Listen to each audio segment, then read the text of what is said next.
I'm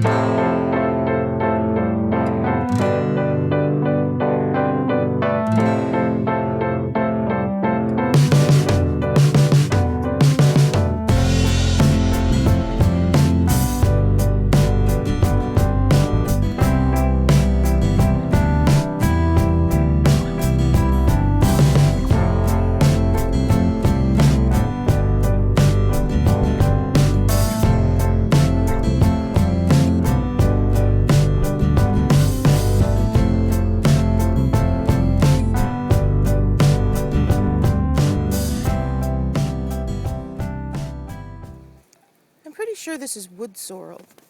It's got the heart-shaped leaves, like a little three-leafed clover, and these wonderful little, they're really sweet little yellow blossoms that come up.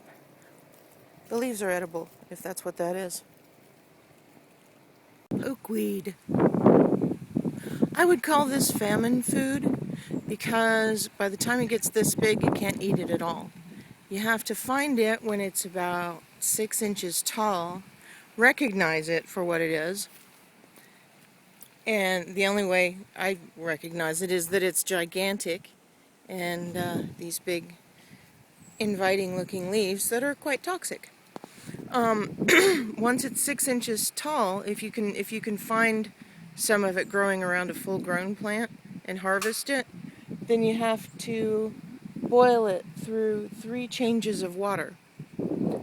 That's the only way to make it edible. So I'd stay away from this unless you got nothing else. This is speckboom. It's related to that other portacularia that grows all over the place in everybody's garden.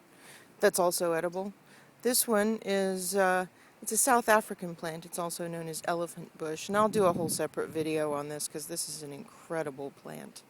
But if you ever run into it with the lovely red stems, cactus-looking thing, that is edible and supposedly very tasty, though I'm letting this grow a little bit more before I try it.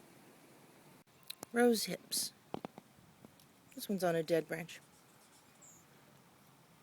This is actually the fruit of a rose bush,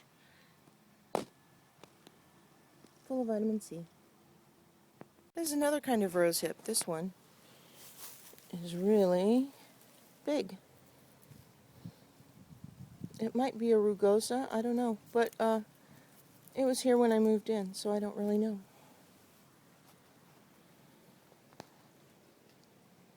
I just planted this one. It's something that you see in landscape all the time. It's not really thought of as an edible, but it is very edible. It's called a natal plum. This particular one just kind of crawls around on the ground. It never gets more than a foot or 18 inches high.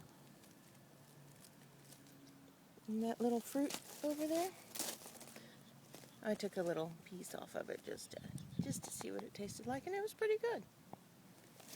I think once it's been in the ground and grows a little more, then it'll have good tasting fruit. Natal plum. This one's wild mustard of some kind. You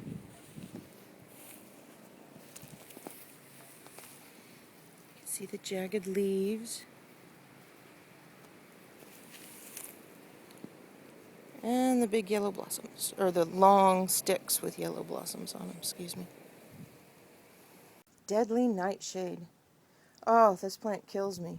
Apparently it grows a lot around wild amaranth and goosefoot, which is kind of what it looks like. The nightshade family has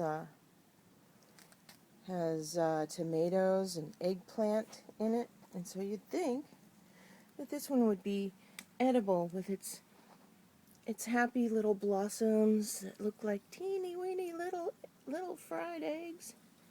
And a little fried egg in the middle. They just sort of dance around the plant saying, "Come and eat, come and eat." But it's very toxic.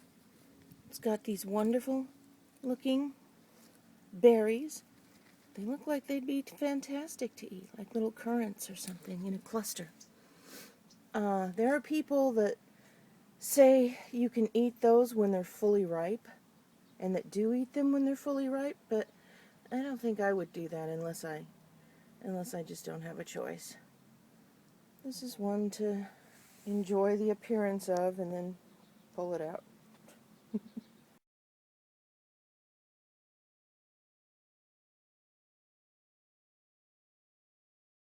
Like it does in an open area. A quarter of a mile away, you'd never hear it. But if that's what Cody wants to do, we're a team. We have to make sacrifices. We're going to take the star off the